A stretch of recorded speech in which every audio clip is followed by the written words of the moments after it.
unmute yourself. We do have a moderator, so if you would like to ask a question or make a comment or anything throughout the presentation, go ahead and use the chat feature that is located at the bottom of the Zoom menu, and our moderator will go ahead and pass that along to me. So that, I'm fixing this one thing, so that I can kind of engage with you guys and see what questions that you may have. But today, the topic of the webinar is going to be implementing alternative access techniques for individuals with complex bodies and how we can really rely on certain elements to increase their success with alternative access when it comes to communication. So my name is Christy Rousey. I am the Regional Sales Consultant for the Northeast Territory for Control Bionics. I've been with the company for over a year now. Here's a list of all the consultants that we have right now across the U.S. We're really excited that we are able to provide consultants pretty much throughout all 50 states. And currently, we will be showcasing, or I will be showcasing, some of our products and communication devices. So if you see something that you like, feel free to reach out to myself or find us online. And we are doing remote demonstrations, assessments, and trials right now in the midst of COVID, in addition to resuming some in-person appointments. So we might be able to make a connection after this webinar. So here's a quick little overview. What we're going to learn, we're going to look at what are different alternative access options for communication for these individuals with complex bodies, the techniques for introducing alternative access, what impacts learning for these individuals, and overview of some multimodal options and some new and emerging research in that area. So a little bit about these individuals. So they present traditionally with physical access challenges in addition to communication difficulties. We know that they're going to need a variety of adaptive equipment to be able to communicate and access their environment. A lot of times they present with high, low, or fluctuating muscle tone that's going to impact how they can access their environment and access their communication device. A lot of times they present with limited fine motor ability or control in order to use direct selection, so that is not a good option for them when it comes to communication. As they grow and develop, they experience limited opportunities to be able to really explore their environment, and this can impact how they learn throughout their life.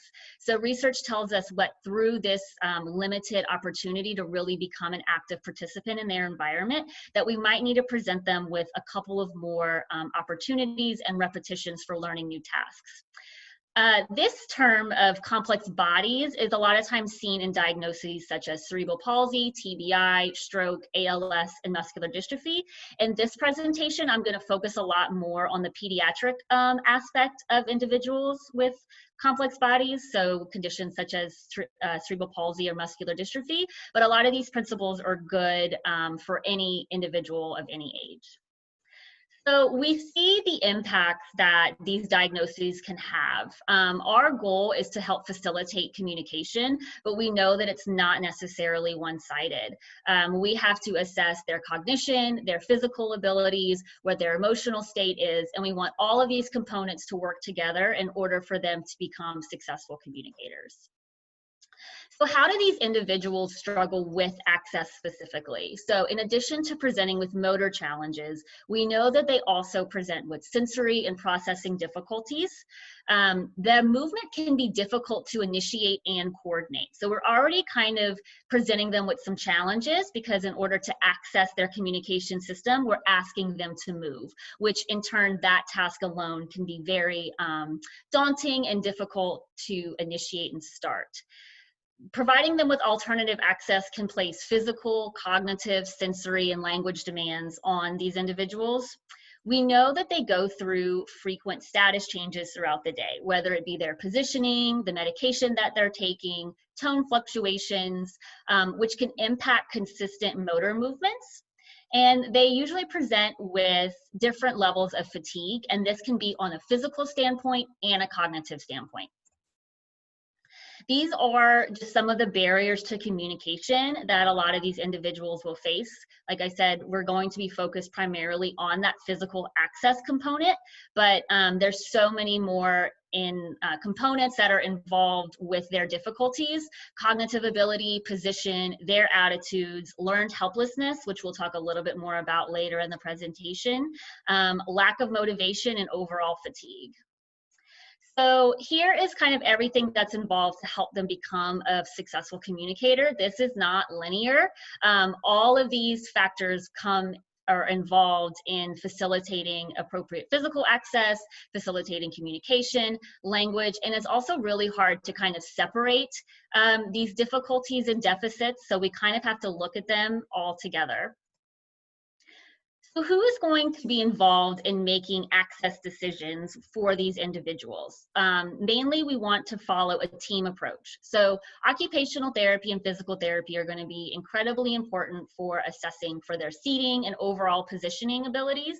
Speech therapist is going to be instrumental in assessing their language, cognition, looking at different communication softwares in addition to access. A physician can be involved as well because they are going to provide some surgical and pharmacological management of these movement disorders. The family, and we cannot forget the individual themselves. Sometimes as we're going through our process, we might forget to really put the individual that is using these different access techniques at the forefront and kind of let them lead and guide the decisions that we make. So in order to use alternative access for communication, the goal is that we're going to develop a new motor skill. That new motor skill needs to engage working memory until the movement becomes automatic. So in order for them to use their AAC system effectively, not only do we need to engage working memory and create an automatic motor plan, we also have to combine all these other components, such as the sensory components, the cognitive load and demand that it takes to navigate these systems, the language component, expressive and receptive language, how are they moving, how are they accessing through motor components, and different social components involved with communication. So what we're going to do is look at 3 different types of alternative access. The first one we're going to talk about is head tracking.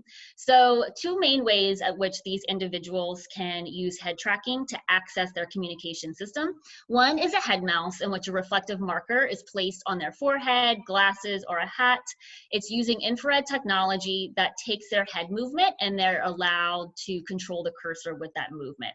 Another option is a laser pointer, in which traditionally there's going to be a laser camera or laser light on the side of their head, and they can point that to a communication board, a low-tech letter board that's placed in front of them. So we know that these access methods are best suited for users who have adequate neck range of motion, because they really have to control and be able to look in different directions to control the cursor or the light. Right now, there is limited research on this particular access method, specifically with children that present with complex communication needs and complex bodies. So a quick little video of just an example of head tracking using a laser pointer. So this video does not have sound at the beginning. So you see the camera is placed right on the side, or the light, excuse me, right on the side of her glasses. And she is looking directly at letters and going to communicate. Please adjust my arm. Okay.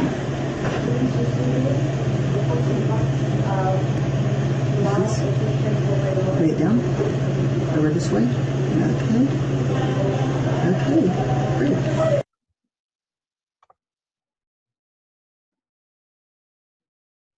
One second. So the next option for alternative access that we're really going to be spending most of our time talking about today is the use of switches. So a switch is basically a device that can trigger an action from emitting an electrical signal. Traditionally, it's used to select an icon on a speech generating device that the individual accesses via some sort of scanning method. People who use this type of alternative access are those who cannot directly access the screen of the system through physical touch. Switches come in a variety of shapes, sizes, types. There's honestly probably every different, option of switch on the market. And it can be activated by a wide range of movements, some large, some small, some sensors, some are proximity switches. So you really have tons of options as far as when it comes to selecting what kind of switch is appropriate for your client. Traditionally, these switches are going to be mounted to the user's wheelchair or placed on a tray in front of them. So that's kind of another component that we need to think about when selecting these types of techniques, is that we're going to have to think about the positioning of the actual switch around the user. We have two types of switches. One is a mechanical switch in which the user has to depress the button physically in order to cause activation. So they have to make contact with the surface of the switch. An electronic switch does not require pressure for activation. So a lot of times you're thinking mechanical switches, we're thinking about our Big Macs, our jelly beans. An electronic switch is going to be more like a candy corn or a proximity sensor in which the user kind of has to get in a general direction of where that switch is. So if we look at pros and cons between these two types of switches. So with the mechanicals, the individual has to visually locate where the switch is, physically touch, press down the switch, hold, and then release. So we're looking at about a 5-component process just for what we call hitting the switch.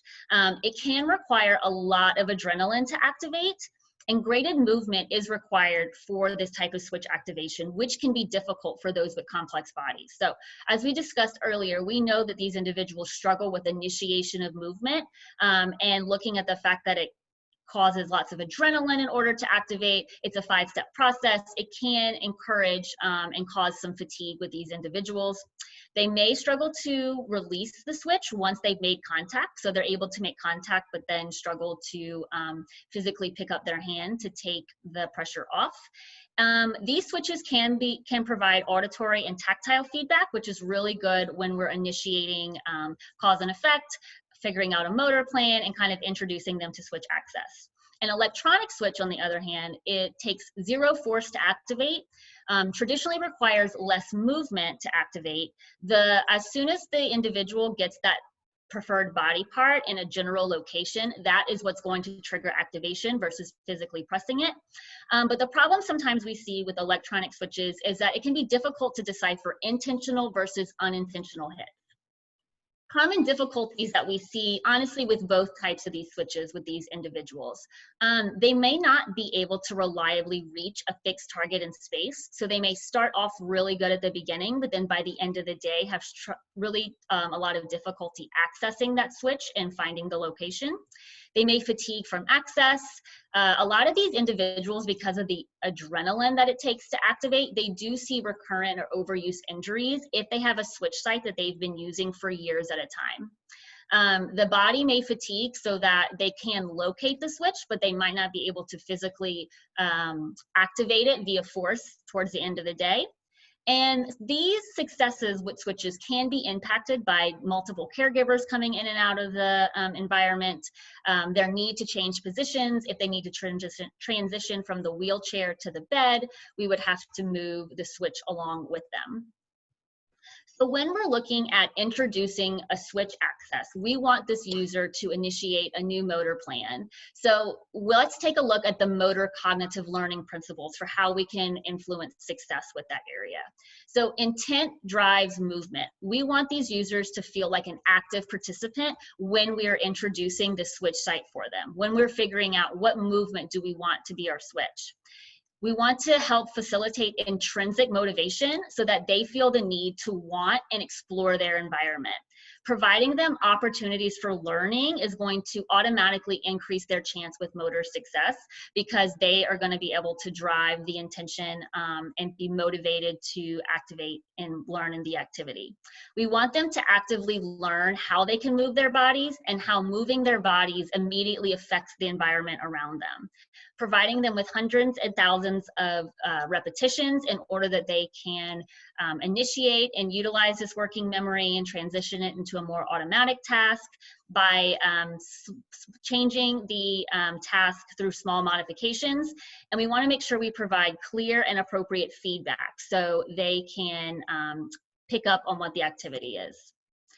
So learned helplessness is this state that some of these children with complex bodies might feel. It's an outcome of having limited control of their environment. They can experience repeated failures trying to explore and manipulate in the world. So over time, they can become frustrated and kind of see themselves as a passive participant in their own body and not understand that their movement with their body can evoke change. So we really want to create an environment so that they can become active learners and kind of get out of this state of learned helplessness. Linda Barkhart did a presentation in which she discussed 4 common areas to address to help these individuals get out of learned helplessness. The first would be motivation. The second is going to be active participation. The third would be utilizing multiple modalities to influence communication, and by providing them with verbal, physical, auditory, tactile cues in order to help initiate that motor plan. And then also providing these learning opportunities in natural context. They want to see this access as communication being a natural thing for them to fall into and not necessarily something that is foreign. The more modeling that we can do utilizing the switch and the motor plan, the better, and that's how we can influence carryover into naturalistic environments. So if we're going to introduce switches, some tips and tricks is that we need to look at more than just the physical activity. What is the cognitive, language, linguistic, psychosocial aspect that we want them to do? We want to attempt multiple placement sites. Sometimes we're going to default into finding what is already automatically in their motor plan.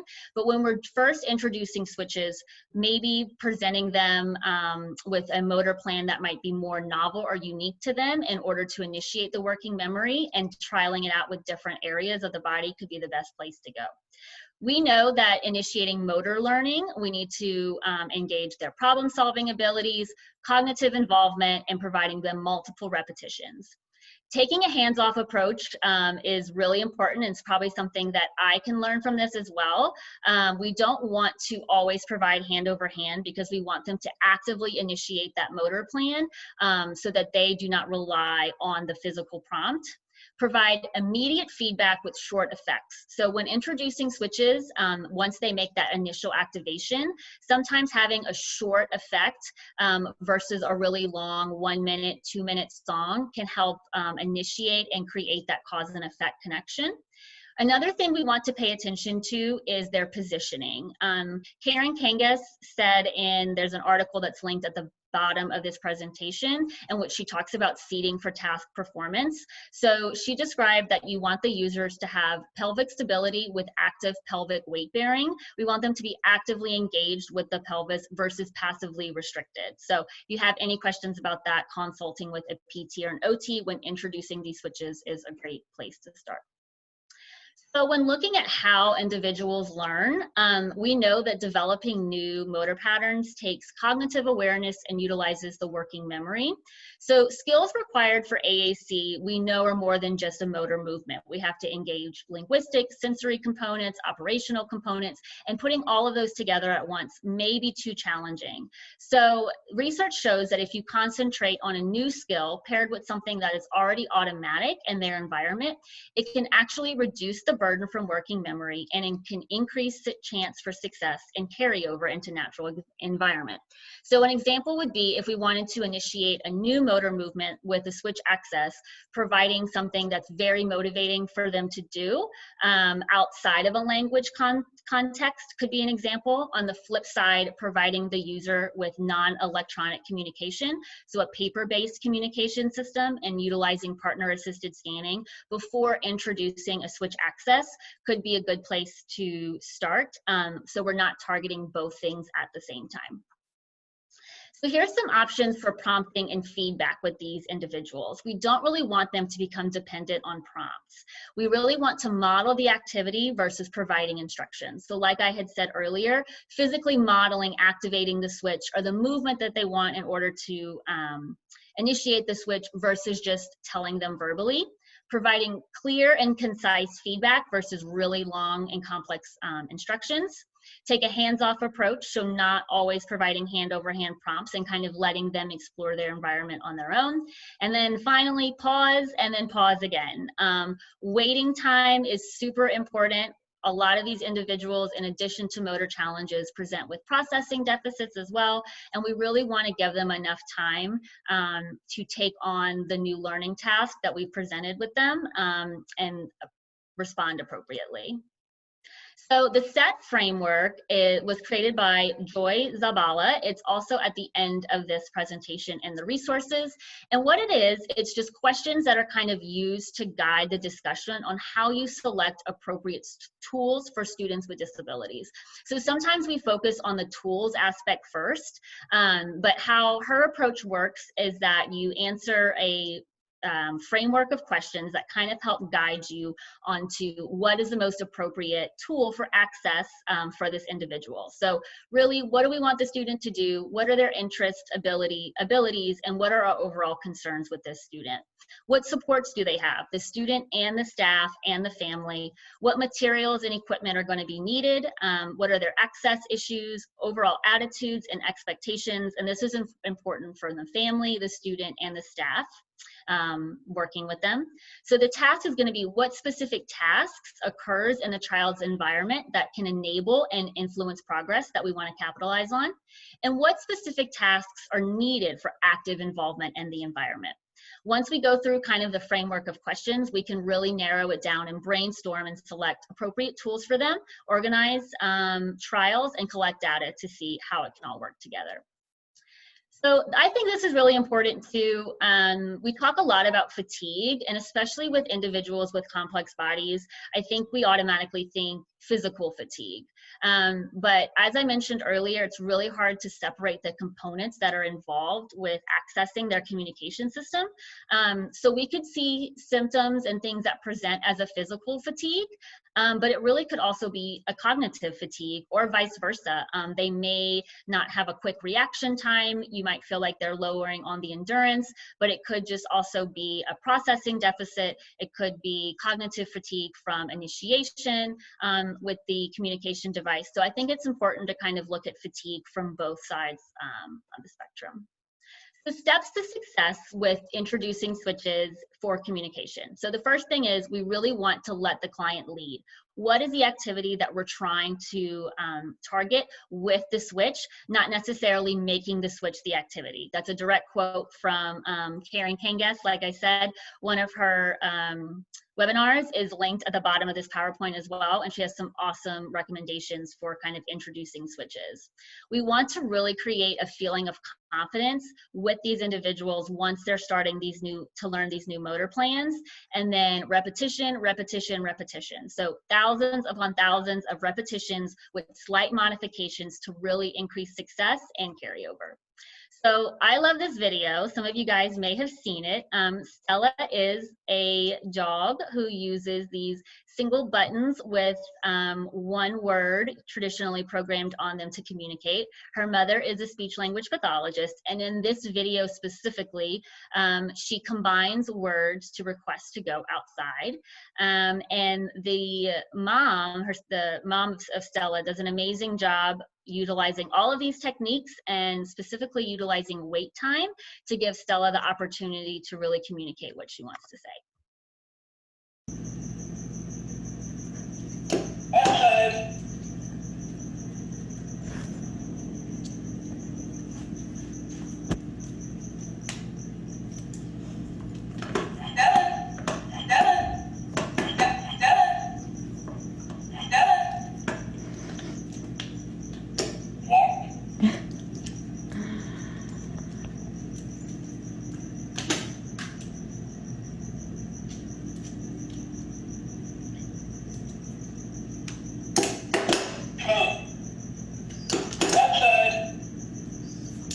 Okay, I hear you. Let's go.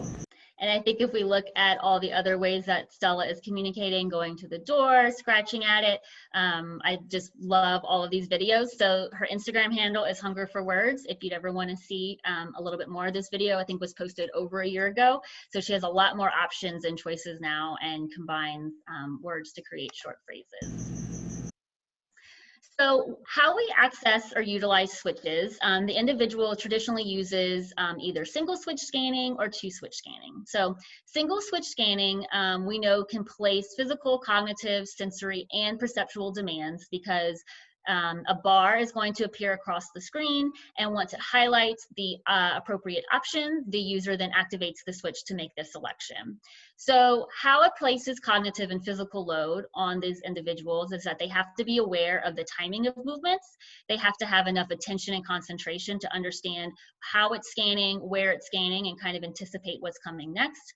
And they have to initiate that motor movement at the correct time. Research tells us we can modify scanning parameters to help increase success with this task, such as the speed, the direction, the pattern, and providing feedback, such as auditory and tactile feedback, to kind of help them be more successful. So here's an example of high-tech scanning using our NeuroNode.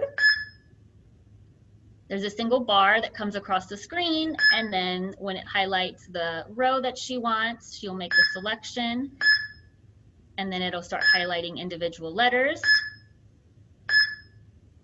And she is using a frequency scanning keyboard. So all of our higher frequency letters are going to be located at the top.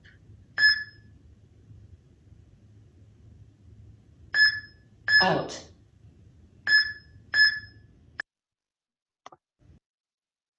So the second option for scanning is two switch scanning. So in this option, the user is in control of the scan. It's not dependent on timing of the scan, weighting, or any rhythm that's involved with, as is with single switch scanning. Traditionally, it's going to use two separate switch sites. So we might see a switch on either side of the head. We might see a switch site on the right elbow or the left elbow. One switch is utilized to progress or step between the options, and the second switch is utilized to activate. It can be difficult if the user has only one access site that is able to be used, and it can still cause fatigue because they are initiating multiple movements throughout the day. So here's an example of myself. I'm using the NeuroNode. So it's technically one switch, two different types of movements, but an example of how two switch scanning can work in comparative to single switch scanning. So if I open up my communication application, as I move my finger, it's going to change which row it highlights. When I want to make a selection, I'll just hold my finger up to indicate that that is the selection that I want to make.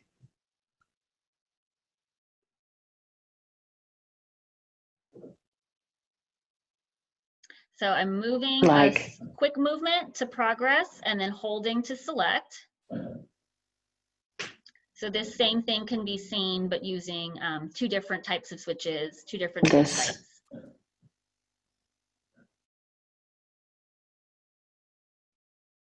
I like this. So if I open up my communication. So that takes us to a little bit of me being able to talk to you about our switch that we have created, the NeuroNode. The NeuroNode is a wearable S-EMG and spatial sensor that we can utilize movement on the individual's body to create a switch site. So a little bit about the NeuroNode itself. It's connected via Bluetooth to the user system. So there's no wires or attachments that come with it. It has a 24-hour active battery life. It is wearable and placed on the user. So it does move with them. If they move to different positions, such as the wheelchair or the bed, it's going to come with them. It's small and compact. As I mentioned before, we have two methods for picking up and detecting movement. One is spatial and the other is EMG. It's very durable, and it's iOS and Windows compatible.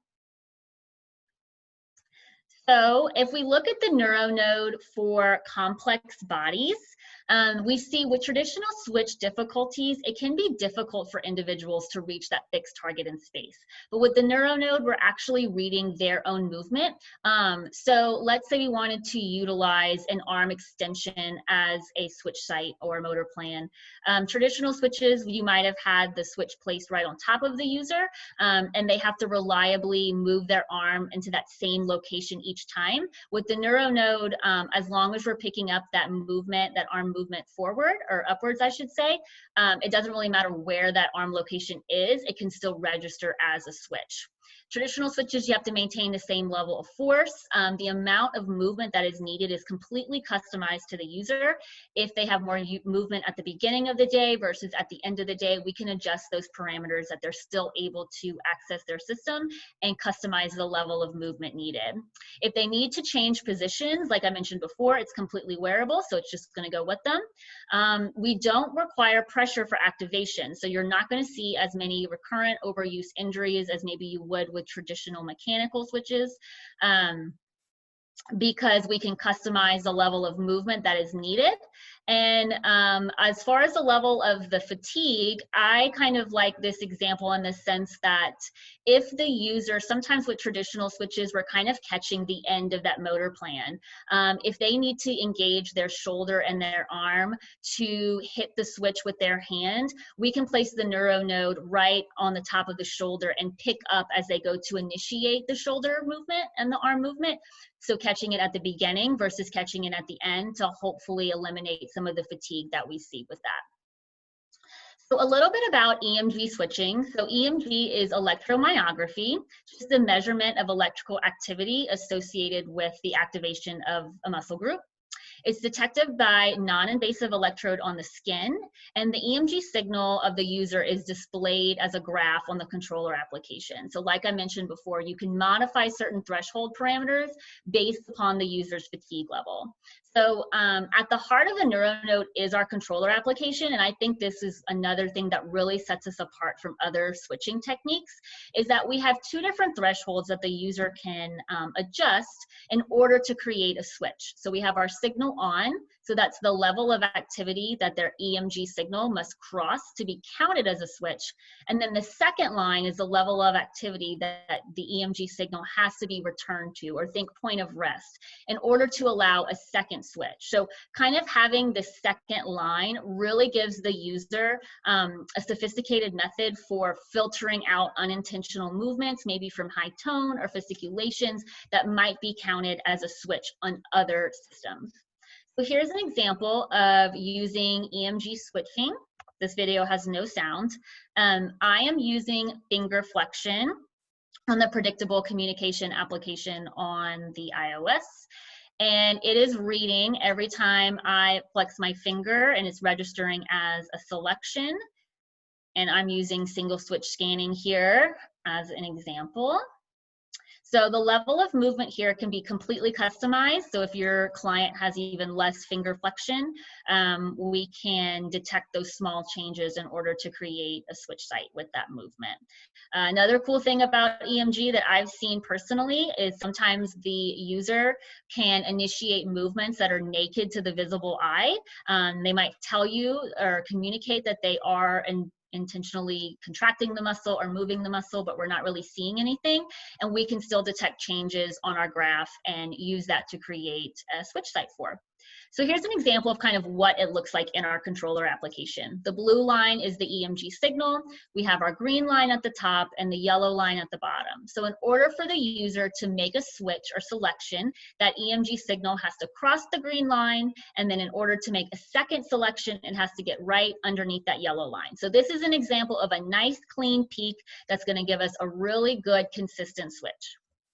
Here's another example of what an EMG signal might look like with some of the users that we're working with. Like I mentioned, if they have tone fluctuations or fasciculations or anything like that, when they go to initiate a movement, their EMG signal might cross that green threshold, or might not multiple times, or might not have a nice clean peak to it as the previous example. So in this particular example, this EMG signal or movement was only counted as one switch because the user did not get back down to resting. So I think it's really interesting to look at how we can kind of filter out some of those unintentional movements to not only eliminate fatigue, but increase accuracy.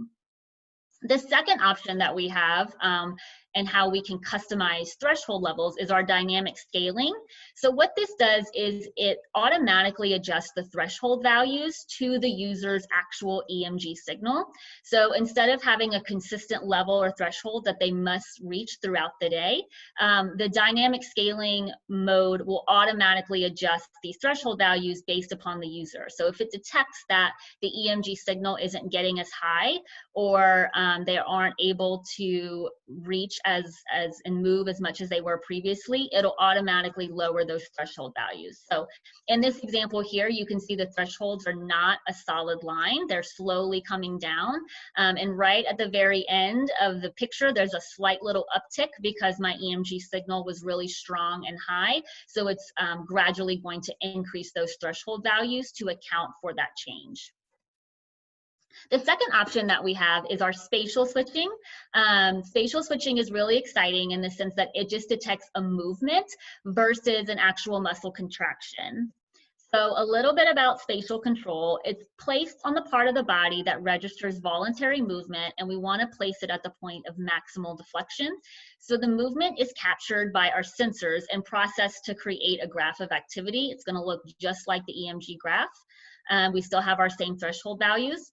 The cool thing about what spatial does is it picks up the movement on our 3 different movement planes. So side to side, front and back, up and down.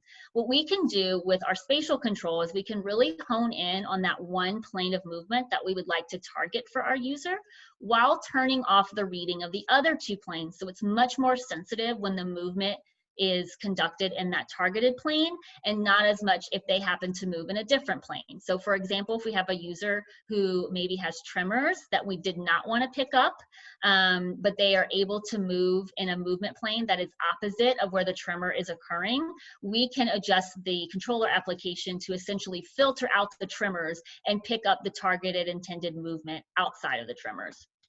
So here's an example of using toe tap in spatial mode. Another cool thing about spatial is that it doesn't have to be directly on the skin. So as you see here, the NeuroNode is over her shoe. And you'll see movement in the graph as well. So as soon as the movement line crosses that green line, you'll hear the beep, which is our auditory feedback. There. And then this is another example. This is probably one of our younger users, but I love this video for so many reasons.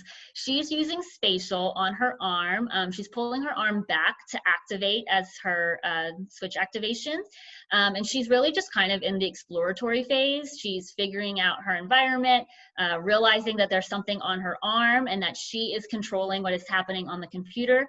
And her mom provides her just with really great, clear prompts, great positive feedback, and uses really good wait time as well.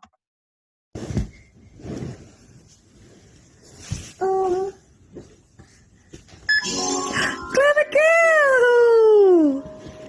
You did that, darling. Clever girl. More?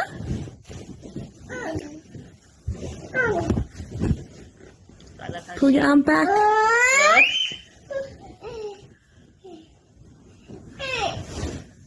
Oh, good trying. Try again. Yay! So the mom really allows her to kind of figure out the movement that she needs, learn that she is controlling. Twist that wrist. With really short, clear feedback.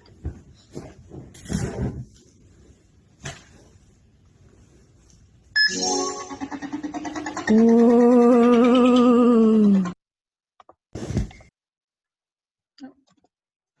So if we look at our graph in the controller application, like you heard on the video, it does provide auditory and visual feedback, which is really great to provide these individuals when they're kind of in that motor planning, motor learning stage of finding their switch site. Not only do we have the auditory and visual feedback through the application, but they can see the movement on the graph, which is really great that they can kind of see their movement in real time and figure out exactly how much movement they want to use in order to create the switch site.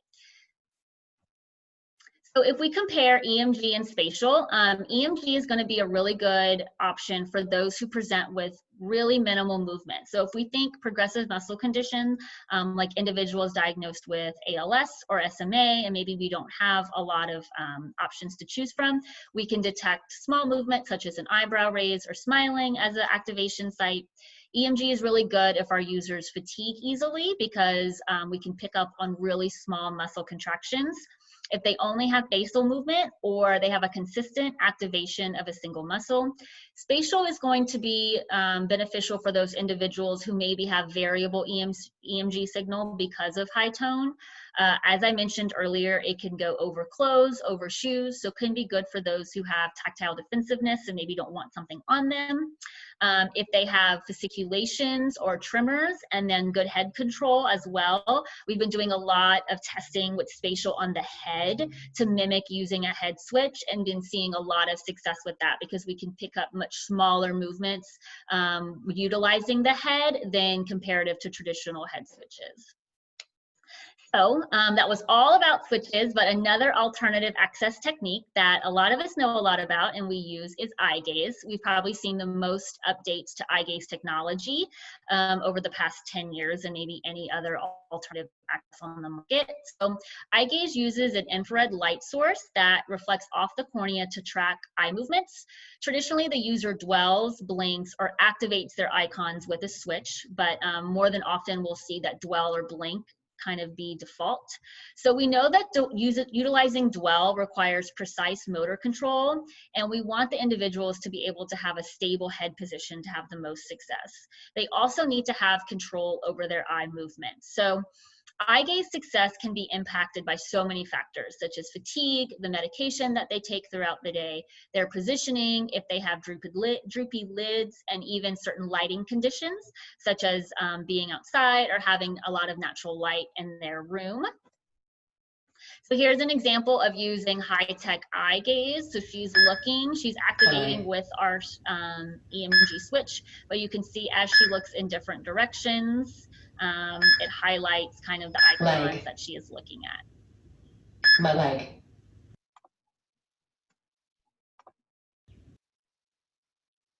So if we look at the options for multimodal access, this is kind of a new idea that is currently being researched and put on the market for these individuals. So traditionally, individuals with complex bodies are going to rely on a single access method. The problems we see from that include inefficiency, fatigue, they might not have optimal setup, changes as their specific positioning needs change, and their status change throughout the day.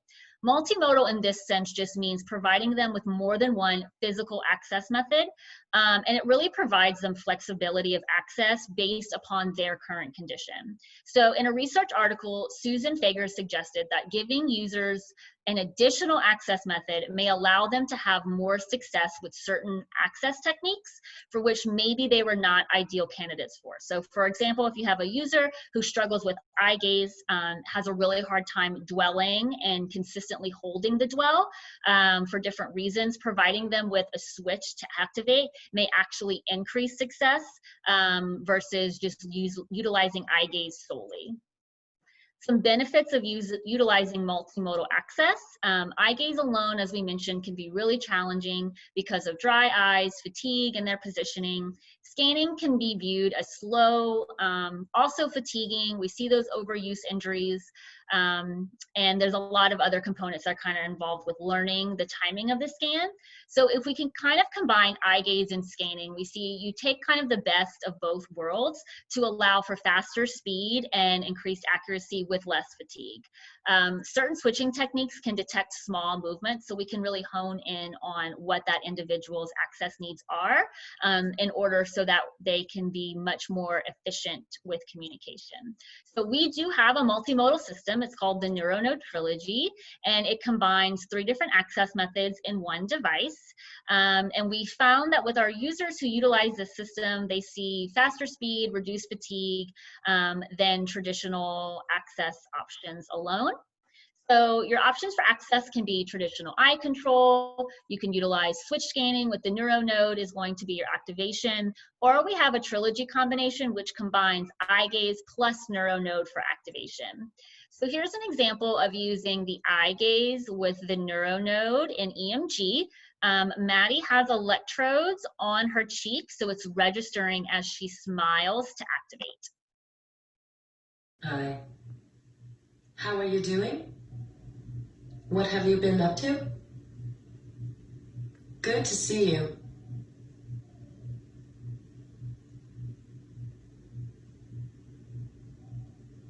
When will I see you again?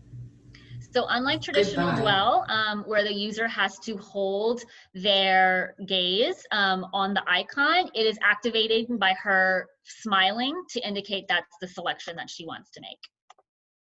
Here's an example of using the NeuroNode in spatial mode with wrist movement. So Sarah, again, is going to look at the icons on the screen and then move her wrist when she wants to make her selection. I want you to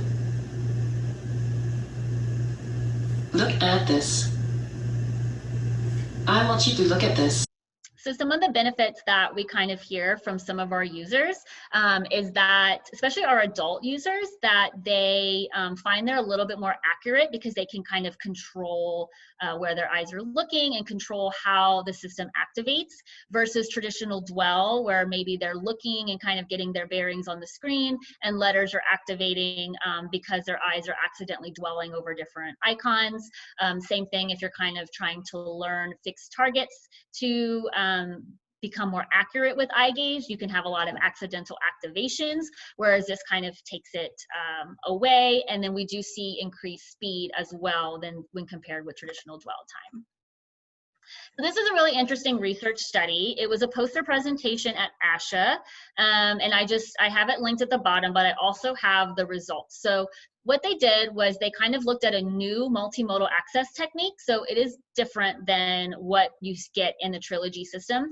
It combined Eyegaze with switch scanning, and they tested it on 2 adults with cerebral palsy. They were both over the age of 40. They used it within a visual scene display, and so what the users had to do was kind of gaze in a general direction and then make a selection. As it was gazing, then it provided them with different options that it was scanning, and then they would select the option with the switch. So still utilize a little bit more of the scanning aspect versus just a switch for activation. So the first participant within this activity, they were the fastest with Eyegaze, but the slowest with scanning. The percentage of accuracy, though, utilizing the multimodal method was 100%, which I think was really interesting. The least accurate for them was scanning. The second participant, even if you look at the differences in the time, I think struggled a little bit more with Eyegaze and scanning specifically. So they were fastest with scanning, slowest with multimodal, but they were also most accurate with multimodal and scanning, both at 75%, and least accurate with Eyegaze. So I have this poster kind of linked at the bottom for your reference as well. But I think it's interesting that we have a lot of multimodal, like where the research is kind of heading with use of multimodal access, and that for both of these participants, they did see multimodal landed in the more accurate or most accurate range. So here's all the references that I used for this presentation, different articles. Here's the resources, the RERC on AAC. They're doing lots of research specifically on multimodal access. And I also linked the poster presentation if you would want to go and kind of view it for yourself. Some Linda Burkhart handouts, which she provides great information on utilizing switches and introducing kind of new cognitive demands for the user. If you want to learn more about us today, it's just a Control Bionics day. Later this afternoon at 4 p.m. Eastern on our Facebook, we're going to be doing a tech talk in which we're going to combine learning a little bit more about Grid 3, which is on our Trilogy system. So if you would like to learn a little bit more about Grid 3, jump on our Facebook at 4 o'clock Eastern. And thank you so much for coming for the presentation. If you want to get in touch with me, like I said, I'm the sales consultant for the Northeast. I'm based out of New Jersey, so I would love to collaborate with you, go over any questions that you may have, or also offer a more in-depth demo. But that is it for me. If we have any questions or anything that we need to go over again. Hey, Christy, I think we had a few questions, but I responded to those via chat, and I think they're going to reach out to you directly for follow-up. So we are good to end. All right, awesome. Well, thank you for coming today. I appreciate it, and I hope you enjoy the rest of your day.